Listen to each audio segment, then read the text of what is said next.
అందరికీ నమస్కారము. Kick others, తన్ని తరిమేయండి. ఎవరిని మేడం, ఎందుకు మేడం ఇంత సీరియస్గా అంటున్నారు అంటారా? చెప్తాను.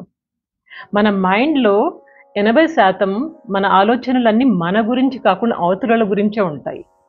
సొసైటీ గురించో, మీ చుట్టుపక్కల వాళ్ళ గురించో, మీ రిలేటివ్స్ గురించో, మీ ఆఫీస్లో కొలీగ్స్, బాస్, సబార్డినేట్స్, వీళ్ళ గురించి 80% ఆలోచనలు ఉంటాయి. మన గురించి 20%, కొన్నిసార్లు 10% ఆలోచిస్తుంటాం. అందుకని దీన్ని రివర్స్ చేసి మీ గురించి మీరు ఎక్కువగా ఆలోచించడం మొదలెట్టండి. మీ గురించి ఆలోచించండి, అవతల వాళ్ళ గురించి అవసరం లేదు. కొన్నిసార్లు మన లైఫ్లో, జీవితంలో విజయాలు వస్తాయి, అపజయాలు వస్తాయి. ఏదో ఒక విషయంలో ఫెయిల్ అవుతాము. దాని గురించి నలుగురు ఏమనుకుంటారో, నవ్వుకుంటారా, ఏం మాట్లాడుకుంటారు, ఇవన్నీ అనవసరం. ఇవన్నీ చెత్త మాటలు, పనికిరాని మాటలు. మీరేం చేయాలో అది ఆలోచించండి.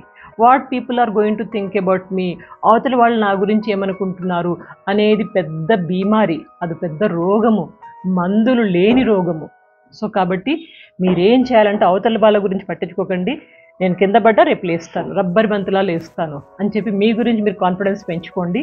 స్ట్రాంగ్గా ఉండండి. ఎవరిని ఇక్కడ కూర్చోబెట్టుకోవాల్సిన అవసరం లేదు. వాళ్ళకి అంత సీన్ లేదు. మీరు అవతల వాళ్ళ గురించి వాళ్ళు ఏమనుకుంటారో అని ఫీల్ అవుతున్నారు కదా. ఇన్ఫ్యాక్ట్ వాళ్ళకి టైం లేదండి మీ గురించి ఆలోచించడానికి. మీకు తెలుసా ఇది? ఎవరు ఆలోచించట్లేదు. అనవసరంగా మీరే మదన పడిపోయి అటో ఇటో అని బతుకుతున్నారు. ఉన్నదే చిన్న జీవితం. ఈ జీవితంలో మనం సాధించాల్సినవి చాలా ఉన్నాయి. అది ఇది ఆలోచించి మనసు ఎందుకు ఖరాబ్ చేసుకోవడం, టైం ఎందుకు వేస్ట్ చేసుకోవడం. ఈ ప్రిషియస్ మైండ్ చాలా విలువైన మైండ్. దీన్ని కొంచెము జాగ్రత్తగా ఏం చేయాలి, ఏం చేయకూడదని ప్లానింగ్ తోటి ఏం చేయాలో మీరు చేయండి. అంతేగాని అనవసరమైన విషయాలు, అనవసరమైన వాళ్ళని ఇక్కడ కూర్చోబెట్టుకోకండి. వాళ్ళని తరిమేయండి అక్కడి నుంచి.